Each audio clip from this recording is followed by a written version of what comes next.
So nausea and vomiting in pregnancy are very common in the first stages. You'll often hear people talking about it lasting until 12 weeks. Unfortunately, it can last for longer. Having had hyperemesis myself in one of my pregnancies, I completely sympathise with anybody who is struggling at the moment. It's very important to get support. Emotionally, it can be very depressing and very draining. People around you can struggle to understand how poorly you feel. Quite often you'll still want to eat, and sometimes some very unusual things, and so people do kind of find it hard to understand that you're still feeling very sick. For some people it is actually vomiting, for other people it's constant nausea, and that can often be worse. Sometimes you might feel a little bit better once you're sick. It's very hard to manage the symptoms, but there are things that we can do to help. So lots of women will worry that nutritionally they're not taking in the sort of fruits and vegetables that they feel like they should do for the baby. I would say just eat what works for you. It can be very, very bland. Sometimes people will say they've only eaten toast and beige food. That's absolutely fine. Just stick with what works for you. Sometimes people will crave bland things like milk on their cereal. But actually lactose and any dairy, so milk, cheese, butter, yogurts, they often can cause worse nausea, even though actually at the time it might be what you're craving. So although we do say kind of eat what you fancy, I'd also say just try and avoid dairy, because actually in the long run it will make the nausea worse, because it's quite hard for your tummy to digest. Other things that can help though, citrus is very good for nausea. So that can be orange or lemon, just a slice of either of those in your water.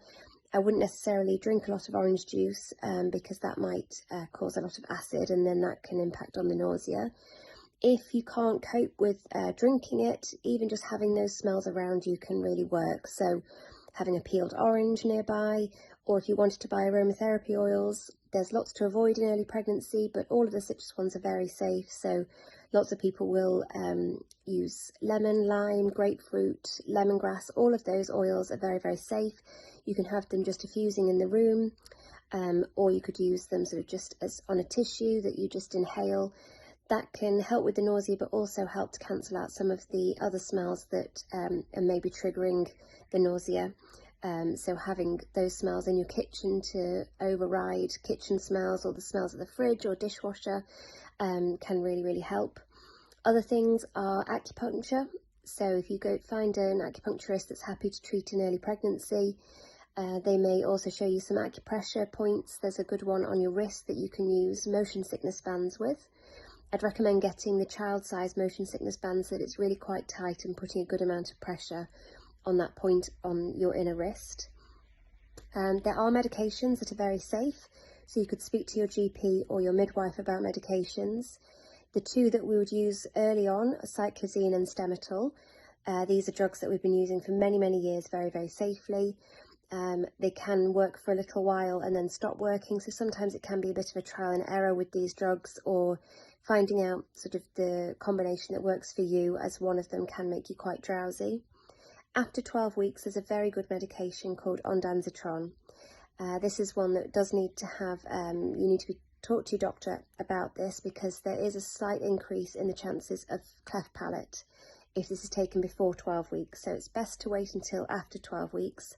It's a drug that we use for people having chemotherapy and nausea related to that. So it's a very effective drug, and one that I'd highly recommend if you're still feeling sick at 12 weeks. Also talk to your midwife about having a sick note if you need some time off work. But the biggest thing is really staying hydrated. Once you get dehydrated, then you can get into a bit of a vicious circle of dehydration causing more nausea, and then eventually needing to go into hospital to have IV drips to rehydrate yourself. So however you can take fluids on board, so whether that's just sipping water, sucking ice cubes, ice pops, anything that works for you, concentrate on fluids over food. And when it comes to food, think about more sort of grazing, snacks, little and often, as opposed to 3 big meals, how you used to work, how you used to eat before pregnancy. But more or less kind of eat what you fancy, even if it's not particularly great nutritionally at the beginning. Don't worry, you'll catch up on all your nutrients and baby will still get what they need from you. Take care.